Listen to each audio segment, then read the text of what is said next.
All right, we are here today with Pete, who's been kind enough to let us into his home. Pete is one of our MS patients. He sees myself for exercise physiology once a week and sees Sarah once a month, who's our physio, Sarah Sargent that is. And Pete's been kind enough to let us in to have a bit of a catch up before we rip into a session. Thanks, Pete. My pleasure. Thank you very much. Beauty. So when did you first, we were debating this, but when did you first approach ARC or get involved with ARC? I first approached ARC in March 2020. Yep. I saw Sarah in May Yep. for the very first time in 2020, where she did her initial assessment of me. Beauty. And from there, her and I worked together for about 3 or 4 months. So I saw you in the September. Yep. Is when you first came to see me. And that's when Sarah at first was working with more of the neurological problems I have, like with balance and my, the drunken gait and all those sorts of things. Yep. And then you came in and helped me get me a lot fitter. And working in concert with Sarah has improved the quality of the way I live my life quite dramatically. Beauty. Oh, that's a good start. Thanks, mate. What are, your therapy goals have changed a little bit since from that time and now, but I guess they've all still been moving in the same direction. What are your sort of goals around seeing myself and Sarah? Well, my goals are basically the same as from when I first saw you and saw what art could offer me, and that was to maintain independent living. That is my number one priority, is to be able to live independently. Yep. And to be able to, because I receive so much help, to be able to be somewhat of a positive influence in the community that I live in. Now, what you guys have done for me, you've given me all the tools that I need to improve my gait, to improve the way I approach my balance, to improve even the way I approach my exercise, yeah. And also have helped provide me with equipment as necessary. Yeah, beauty. So my quality of life has improved dramatically, as you know. Yeah, bloody Since hell. I've been seeing you guys. I think you're a good example of someone that not only has taken, the standard exercise program that Sarah and I would write for you and just repeat that throughout the week, but taking on probably more of the educational and coaching side of things. Like you're definitely much more conscious, as you say, of your balance and how you move. I think about it all the time because Yeah. it's very important. Like I said, an independent life is my reason for life. I know It sounds quite dramatic, but it's true. Yeah. So the tools you've given me, the exercise tools you guys have given me, has allowed just my everyday life to improve. And also my balance, we talk about falls and things like that. I was falling a lot because I didn't know how to maintain my balance when I lost it. Yeah. Okay? Yeah. So you guys taught me and still teaching me, we're working together on lots of little things that are just improving my quality of life even when I do have a fall.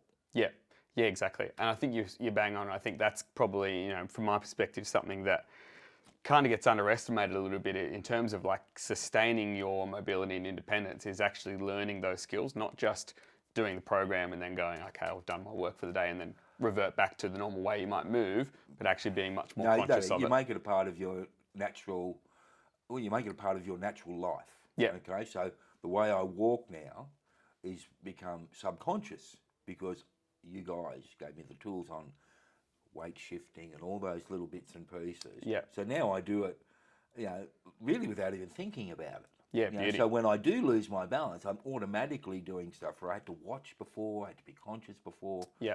So that's allowed a greater quality of life when I am out and about in the community. I'm not so focused on where am I going to get knocked over? Yeah. Am I going to stumble? Because I know if those things, someone bumps me, I'm not going to fall over. Yeah, you But bang if I on. stumble, I'm not going to fall over. So very simply, that allows me to smell the roses.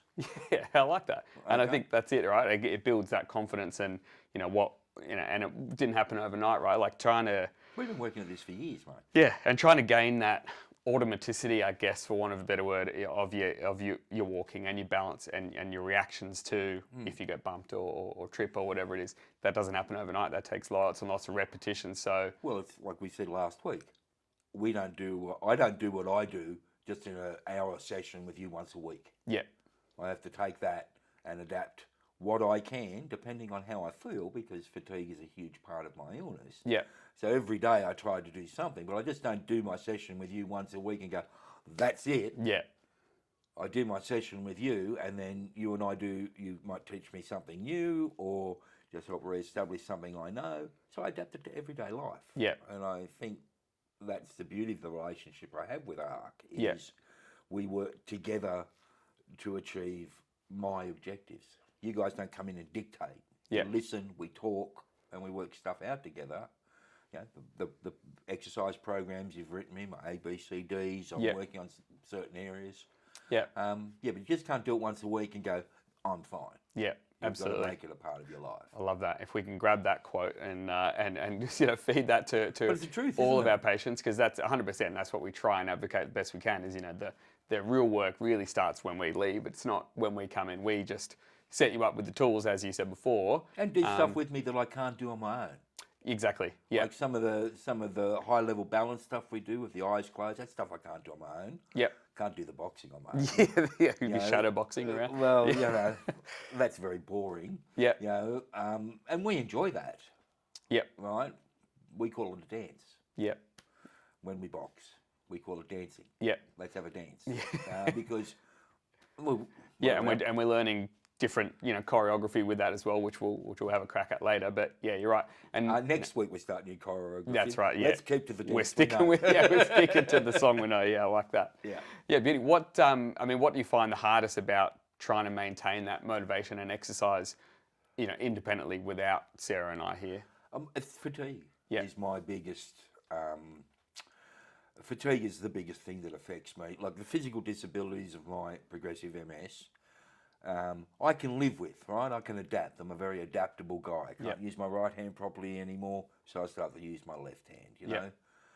But it's the fatigue of primary progressive MS that's the constant. So no matter how healthy I am, and I am healthy, the only thing I'm battling at the moment is MS. I have no other overlying health issues, as you know. Yep. I take pretty good care of myself. But it's fatigue for me. So no matter what I do, no matter how much I take care of myself, I can wake up some days and I can't hardly move. Yeah. Right? And I can't control that. Yeah. Yeah. And I think you're a great advocate, or a great example of that adaptability, and especially required for someone with MS is addressing how you feel on a day-to-day, even hour-to-hour basis, and then still working to that potential within that day, and not, you very rarely throw your hands up and say, look, not able to do anything I never today. spend a day in bed. Yeah, you just adapt. Ever. Do I spend a day in bed? Because it's important, again, when you're home a lot and when you're on your own a lot, you must have routine. Yep. Right? Routine keeps you sane. Right? Routine makes you get up of a morning. So no matter how bad I feel, I stick to my routine. Yep. I just might have to say, I can't do that today. Yeah. I Yeah, might exactly. be able to do that today. Or, I'll say, hey man, I had a bad day. I didn't do any exercise on whatever.